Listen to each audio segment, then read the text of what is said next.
آج تو آپ نے گھنٹے سے زیادہ کے سوال اکٹھے کر لیے. شروع کریں. بسم اللہ. سر یہ پہلا سوال انگلستان سے ایک دوست کا بھجوایا ہوا ہے. وہ لکھتے ہیں کہ میرا سوال ایک آیت کریمہ سے تعلق رکھتا ہے جس میں رسول اکرم صلی اللہ علیہ وسلم کے لیے لفظ نزول آیا ہے. آیت کے الفاظ یہ ہیں کہ فاتقوا اللہ یا اولی الالباب الذین آمنوا قد انزل اللہ علیکم ذکرا رسولا یتلو علیکم آیات اللہ. سورہ طلاق. کہتے ہیں کہ اس کا ترجمہ اس طرح کیا جاتا ہے کہ اے عقل مندو اللہ کا تقوی اختیار کرو. اللہ نے تمہارے لیے شرف کا سامان یعنی رسول اتارا ہے جو تمہیں اللہ کی آیات سناتا ہے. وہ کہتے ہیں کہ اس ترجمے سے بات پوری طرح سمجھ میں نہیں آتی. وضاحت کی درخواست ہے. مجھے تو آتی ہے, سمجھ نہیں آئی. ان کو نہیں آتی. کیا ہے وہاں میں اس ترجمے میں کچھ بھی نہیں. میری آپ کو سمجھ آئی سب کو؟ نہیں آئی؟ اب اردو کم آتی ہے یہ اور بات ہے. ان کو تشریح اردو آتی ہے. آپ بتائیں کوئی اس ترجمے میں ابہام ہے؟ مجھے تو ابہام کی نہیں سمجھ آ رہی تو میں کیا بتاؤں. ان کو لکھ کے وضاحت کریں کیا ابہام آپ کو دکھائی دے رہا ہے. ٹھیک ہے. بالکل سادہ صاف ترجمہ ہے جی. اور ان کو کچھ ان کی جو مشکل ہے پہلے وہ تو سمجھ آئے ہمیں. درست. ٹھیک ہے جی بہتر. اور مغربی افریقہ اور مشرقی افریقہ میں ایک رسم. آپ اپنا تعارف تو کرا دیں سب سے. لطف الرحمان محمود سیرا لیون سے. جی. اور کن کے صاحبزادے ہیں؟ پروفیسر میاں عطاء الرحمان. پروفیسر عطاء الرحمان صاحب فزکس کے ہوا کرتے تھے جو بہت ہی مہربان استاد, بہت ہی قابل. ان سے بہت نسلیں گزری اس لیے میں نے کہا ان کی یاد آئے لوگوں کو. جی. اللہ تعالیٰ کے فضل سے 28 سال سے مجھے سیرا لیون میں ماشاءاللہ خدمت کا موقع ملا ہے. جی. تو میں عرض کر رہا تھا کہ افریقہ میں مغربی افریقہ اور مشرقی افریقہ وہاں پر خواتین کے ختنے کی رسم ایک مذہبی درجہ اختیار کر چکی ہے. ہماری جماعت کا یہ مسلک رہا ہے کہ یہ کوئی مذہبی فریضہ نہیں اور نہ ہی بلکہ بےہودہ چیز ہے, اس کو رد کرنا چاہیے. لیکن حضور یہ ہے کہ چند دن پہلے وہاں میڈیا میں انسائکلوپیڈیا آف اسلام کے حوالے سے ایک حدیث جس کا ماخذ بیان نہیں کیا گیا کہ ختنہ مردوں کے لیے سنت ہے اور عورتوں کے لیے باعث تکریم اور عزت ہے. بالکل غلط ہے, بے بنیاد بات. یہ جن لوگوں کو اس قسم کی رسمیں جاری کرنے کا شوق ہے انہوں نے کوئی گھڑی ہوئی چیز بنا دی ہے, تبھی اس کا حوالہ نہیں دیا. ان کو لکھیں آپ انسائکلوپیڈیا والوں کو, کیا تم لوگوں باتیں دنیا میں پھیلا رہے ہو. صحابہ کے دور میں کسی ایک کے متعلق بھی نعوذ باللہ من ذالک ایسی چیز ثابت نہیں ہے کبھی بھی. اس لیے یہ کسی مان گھڑت بنانے والے نے کچھ بات بنا کے رکھ دی ہوگی. میرا خیال ہے بحقی سے نکلا ہے شاید یہ چیز, یا 600-700 سال کے بعد جو حدیثیں گھڑ کے بظاہر دریافت کی گئی ہیں ان میں سے ہوگی. اور یہ جو رسم ہے یہ تو دراصل مشرکانہ رسم ہے, اس کا مذہبی تعلق نہیں ہے. یہاں ایک سوال جواب کی مجلس میں سوال اٹھا تھا تو میں نے ان کو سمجھایا تھا کہ اگر یہ مذہبی رسم ہوتی تو صرف مسلمانوں میں یعنی اسلامی رسم ہوتی تو مسلمانوں میں پائی جاتی, مگر وہاں مختلف پرانے قبائل میں پائی جاتی ہے اور ان میں زیادہ شدت سے اس پر عمل ہوتا ہے. اور اس کا پس منظر یہ ہے کہ وہاں چونکہ ان لوگوں کا کردار مشکوک ہوا کرتا تھا اس پہلو سے کہ قوانین اور ضوابط جو مرد و عورت کو الگ رکھنے کے ہیں ان کی قبائلی رسموں میں اتنی زور سے رائج ہی نہیں تھے. اس لیے پس منظر آزادی ہے, اس کی وجہ سے یہ رسم پیدا ہوئی ہے. چونکہ عام ملنا جلنا کوئی بڑا گناہ سمجھا ہی نہیں جاتا تھا, اس لیے اپنی لڑکی کی عزت بنانے کے لیے اور اونچے سرداروں میں اس کو پیش کرنے کے لیے یہ رسم چلی. یہ دیکھ لو یہ بالکل صاف ستھری ہے, اس میں کوئی نقص نہیں ہے. اور یہ اس کی پاکیزگی کی مہر کے طور پر انتہائی دردناک عذاب دے کر اس میں یہ قائم کی جاتی تھی چیز، جس کی وجہ سے مستقل انجری ہو جاتی ہے ان لوگوں میں، ان عورتوں میں کئی چیزوں سے محروم رہ جاتی ہیں۔ یہ جو تکریم ہے یہ کسی ایسے زمانے کی بنی ہوئی حدیث لگتی ہے جس میں اس تکریم کی طرف اشارہ ہے، سمجھیں آپ؟ ورنہ قرآن میں حدیث میں کہیں قرآن کریم نے تو بات بالکل کھول دی جب اس کو ابراہیمی سنت قرار دے دیا، اور بائبل میں بھی ابراہیمی سنت ہے۔ قرآن کریم کے الفاظ میں یہ ابراہیمی سنت کے طور پر ملتا ہے ذکر، یا میرے ذہن میں تاثر ہے صرف؟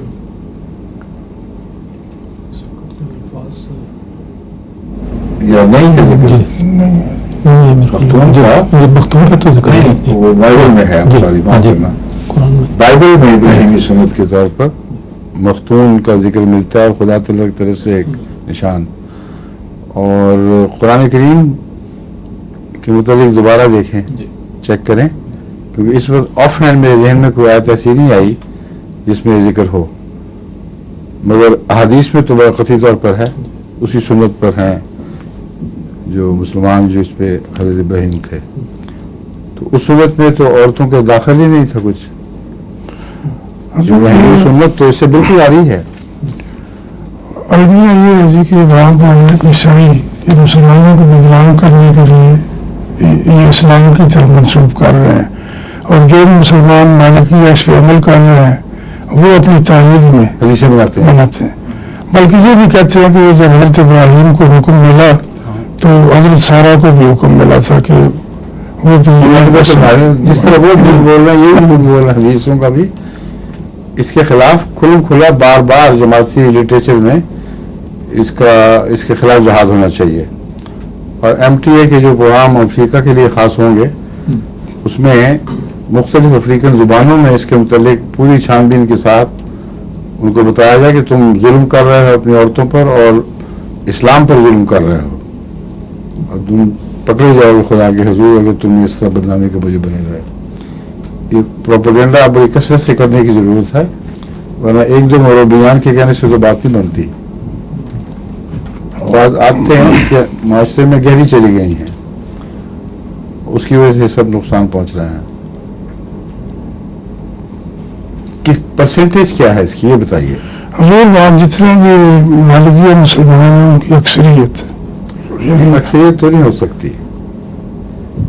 اس لیے نہیں ہو سکتی کہ وہاں انہی علاقوں میں جہاں مالکی مسلمان بھی کثرت سے ہیں وہاں شادی سے پہلے بغیر باقاعدہ نکاح کے تعلقات کا رواج بھی موجود ہے، اور یہ بات اس سے ٹکراتی ہے جو آپ کہہ رہے ہیں۔ جس ختنے کی آپ بات کر رہے ہیں اس کے ساتھ وہ شادی شدہ شادی کے بعد تو تعلقات کی خرابی ہو سکتی ہے، شادی سے پہلے ناممکن ہے۔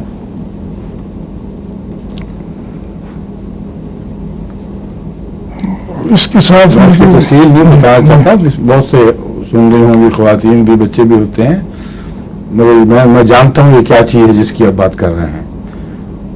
وہ تو ایسا معاملہ نہیں ہے کہ اس کے بعد شادی سے پہلے لڑکی کسی سے تعلقات قائم کر سکے، اور شادی کے وقت بھی اس کے لیے ایک بہت پرعذاب کیفیت ہوتی ہے۔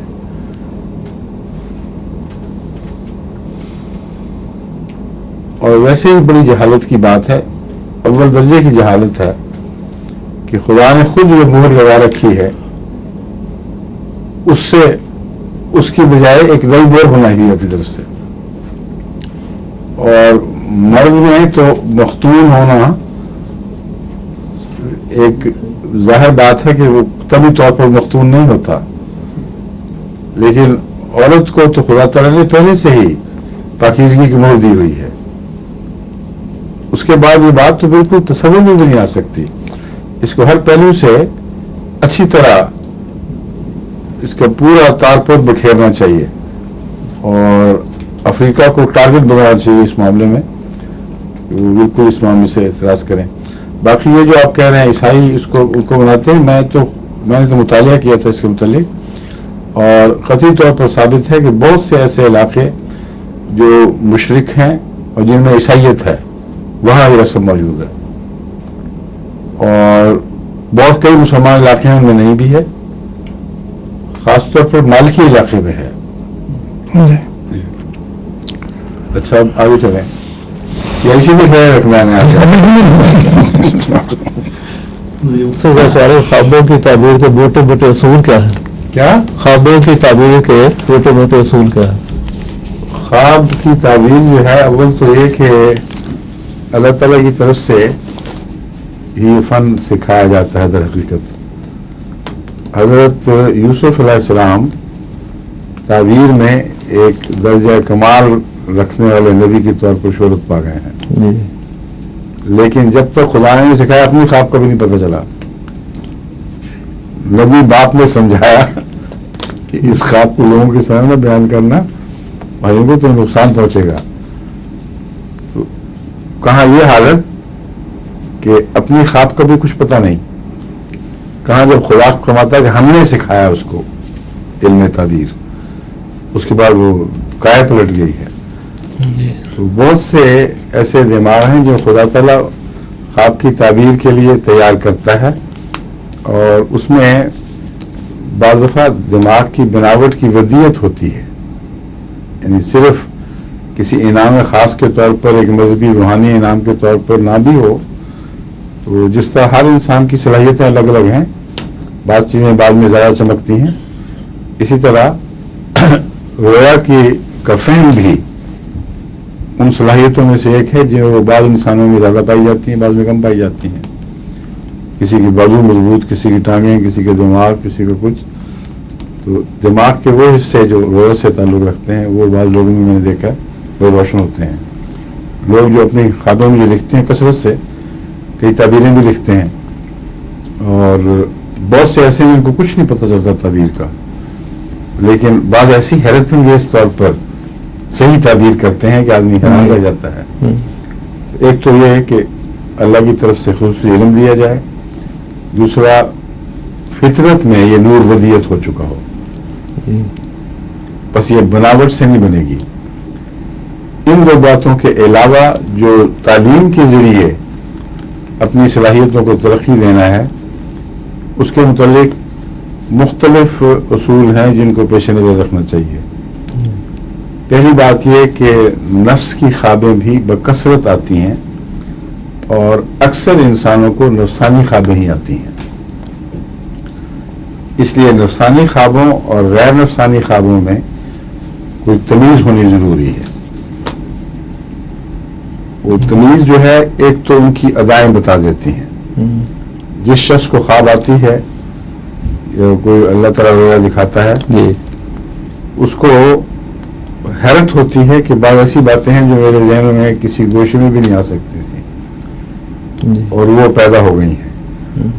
جو نفسیاتی تعبیر کرنے والا ہے وہ یہ کہہ سکتا ہے کہ اس کے سب کانشیس میں، یعنی لاشعور میں، یہ باتیں موجود تھیں جو اس نے اچھالی ہیں، اور اس کے نتیجے میں اس نے دیکھا ہے، اس لیے الہی خواب کوئی نہیں، بعض اچنبا خوابیں بھی آ جاتی ہیں، کیونکہ انسان کو خود اپنے لاشعور کا پورا علم نہیں۔ یہ بھی ممکن ہے، اور یہ بھی ممکن ہے کہ لاشعور میں بہت سی دبی ہوئی چیزوں کو خدا تعالیٰ اپنے تصرف میں لائے اور ایک پیغام کا ذریعہ بنائے، یہ بات بھی ممکن ہے۔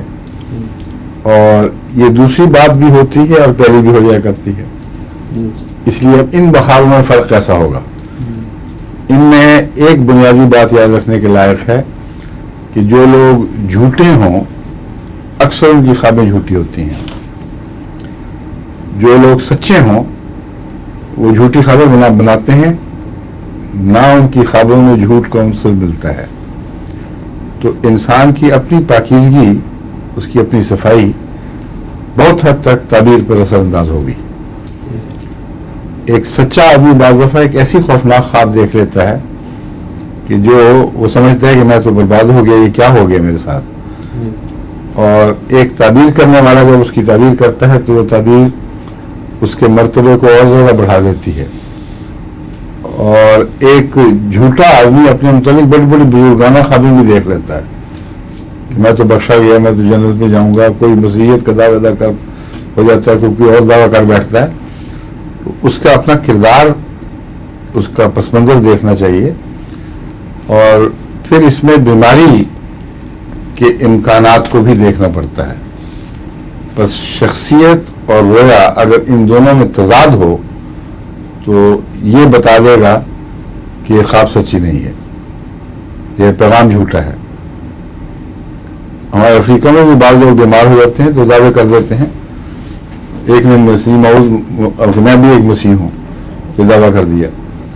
میں نے کہا حضرت مسیح علیہ السلام نے جو دعویٰ فرمایا وہ تمہیں علم نہیں کہ کتنے لمبے عرصے انتہائی انکساری کے باوجود اور باوجود اس کے کہ بار بار آپ تعبیریں کرتے تھے، اس وجہ سے آخر آپ کو ماننا پڑا. اور اس کے ساتھ وہ مسیح نفس صلاحیتیں اس کثرت سے عطا ہوئیں کہ وہ نشان بن گئیں. دعاؤں سے مردے زندہ ہو گئے تقریباً، جو نیم مردہ حالت میں تھے. اور پورا علم کا ایک سمندر عطا ہو گیا آپ کو. تم بتاؤ تمہیں کون کون سے نشان عطا ہوئے ہیں؟ کوئی ایک بتا دو. آئندہ کی کوئی خبریں بتاؤ، کوئی اور اپنے روحانی علمی کارنامے بتاؤ. تو انہیں مسیح نفس بن کے کیا کیا کیا ہے دنیا میں. تو بالکل گم ہو گیا وہ شخص، وہ ایک بھی چیز اس کے پاس نہیں تھی. تو صرف جھوٹا ہونا نہیں، بیمار ہونا بھی ایک وجہ تضاد بن جاتی ہے. ایسا شخص جو ذہنی طور پر بیمار ہوگا، اس کو اگر اعلیٰ درجے کی خوابیں آ رہی ہوں اور اس کے اندر کوئی بھی امتیازی نشان نہ ہو، اس کو قرآن کا بھی علم نہ ہو، حدیث کا علم نہ ہو، کوئی دین کے مفاہیم اس کو عطا نہ ہوئے ہوں، اور وہ دعویٰ کر دے کہ میں اس زمانے کا مسلم بنا کے بھیجا گیا ہوں، تو اس کی خبروں کی تعبیر اس کے سوا ہو ہی نہیں سکتی کہ تم بیمار ہو. اور اگر وہ جھوٹا ہے تو پھر جھوٹے ہو. تیسری چیز تعبیر تو اس کی ہو ہی نہیں سکتی. تعبیر کے لیے شخصیت اور تعبیر کے مضمون کا باہم دیگر موضوع ہونا ضروری ہے، ایک دوسرے کے ساتھ مطابقت رکھنا ضروری ہے، اور پھر صحیح تعبیر ہو سکتی ہے. میں اس لیے کہہ رہا ہوں کہ بعض لوگ دعووں کی طرف دور پڑتے ہیں، اور اس کی وجہ ذہنی بیماری جو آج کل یہ بغیرت میں عام ہے، اور اس کی اہمیوں میں دعووں کی وجہ یہ ہے کہ یہ بیماری دوسروں میں ہو تو کچھ اور قسم کے پاگل پن کودتے ہیں. جس کی ضرورت میں نیکی ہو، وہ لاشعور سے وہی نیکی ابھرتی ہے اور بیماری کا اظہار بن جاتی ہے. لیکن جو خدا تعالیٰ رویا دکھاتا ہے اس میں کچھ گھنڈیاں ہوتی ہیں، اور بسا اوقات رویا دیکھنے والے کو اس گھنڈی کی سمجھ نہیں آتی. جس طرح حضرت یوسف نے بڑی سادگی سے اپنے باپ سے پوچھا کہ میں نے دیکھا یہ میرے چاند ستارے میں سجدہ کر رہے ہیں، حالانکہ آپ کے مزاج میں یہ بات تھی نہیں، وہم و گمان بھی نہیں تھا. تو خود گھنڈی کی سمجھ نہیں آئی کہ کیا بات ہے. پھر وہ اہل علم سے پوچھتے ہیں، اور اس میں خود جاہل ہونا ضروری نہیں ہے. بعض دفعہ بڑے بڑے اہل علم اپنے متعلق رویا کو چونکہ نفس نے ہی بنائی ہوتی اور خدا تعالیٰ نے تصرف کیا ہوتا ہے، پورا سمجھ نہیں سکتے. اس لیے حضرت امام ابو حنیفہ کی رویا جو ہے مثلا، وہ قبر کھود کے ہڈیوں، حضرت صلی اللہ علیہ وسلم کی ہڈیوں میں سے بعضوں کو پسند کرنا، بعضوں کو ناپسند کر کے پھینک دینا، ان کی زندگی میں جو زلزلہ طاری ہو گئے ڈر کے مارے کہ یہ میں کیا کر گیا ہوں اور کیا میری حالت ایسی ہے.